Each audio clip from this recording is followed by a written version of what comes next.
Ai brother. Niaje bwana? Bwana na hijua ni kali. Bwana ni kali kama makaa bwana. Unajua hijua kali kama makaa. Ngoja na siku hizi. Watu siku moja yani unapata tu mtu wiki mbili ashakuwa tajiri. Kwani hao watu wanatoanga pesa? Wapi pesa? Kuna jamaa mwingine fulani tu hivi. Aende Mombasa. Unajua huko Mombasa kuna majini za kununuliwa. Watu Mombasa tu kuna majini wapata jiri once. Aje tu ameanza nyumba wiki juzi. Saa hii imeisha, gari ndio hiyo imeingia kwa goma. Aje tu. Kwa maana ukwambia enda Mombasa kuna kununua majini ndio unapata jiri. Kama kajamaa kingine tunaitwa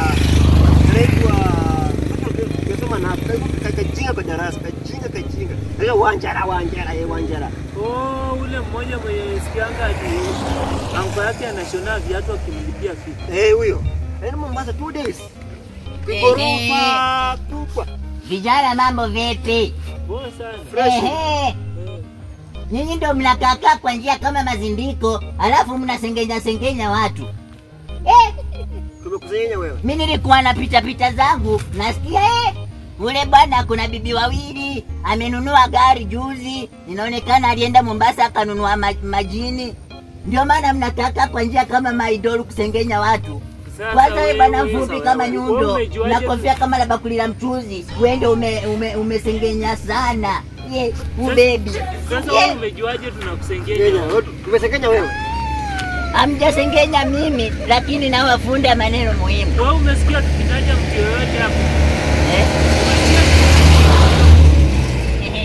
Bwana mkubwa hamjataja mtu yoyote, lakini mimi nina roho ya kuwafunda. Sasa ya nini usikia vibaya na hatujataja mtu yoyote hapo? Ndio maana mwezi barikiwa mnakaa kwa njia kama mazindiko, midume mikubwa. Mimi ndio mnapora watu. Tumia akili, maana kama mkuturi kabisa. Ona, umekosa kazi ama? Kwanza wewe ujiangalie bwana mkubwa, bwana mfupi kanyundo. Umekosa kazi bwana. Umekosa kazi, umeanza kuchunguza maisha ya watu. Mbona unatufuatilia? Inaonekana kwanza nyinyi mnaweza hata ua mtu ama mwekee mtu madawa kwa barabara. Ndio wanawake ndio wachawi, lakini nyinyi mnaweza kuwa wanaume wachawi. Mkiongea kwa watu wao ule bwana mkubwa na wanawake waine amenunua gari, mnaweza kuwa na roho ya uchawi baby. Sasa imekuashia nini? Unakumia nini? Haijaniwasha lakini na wafunda. Kumbuka, ndio mtu kingwendi ule anakuwa akili yake imeenda viral. Wewe kama umekosa kazi ya kufanya kwa hii kijiji utatuambia. Nimekosa kazi ya kufanya kwa kijiji lakini na wafunda. Na wajenga mwanamke kijana mwanamke hawana vitu mnevaa. Yenyewe ni kama akili yake. Umejua unaweza kuwa unagombana na mtu kwa njia bure, kumbe akili yake haifanyi vizuri. Sasa huyu naye anakuja kutupanga hapa sisi hata hatujaongea kumuhusu. Ndio maana mna maisha mabaya ya kukaa kwa njia kama maidola. Kwanza yeye mweusi kama mafuta ya bunduki wewe. Angalie. Baby. Sasa wewe ni kama sasa akili yako haifanyi vizuri. Wewe ni kama ninakosa. Ona, kama umekosa kazi ya kufanya, usichunguze maisha ya watu. Hebu toka. Haina shida. Lakini msisengenye watu bana.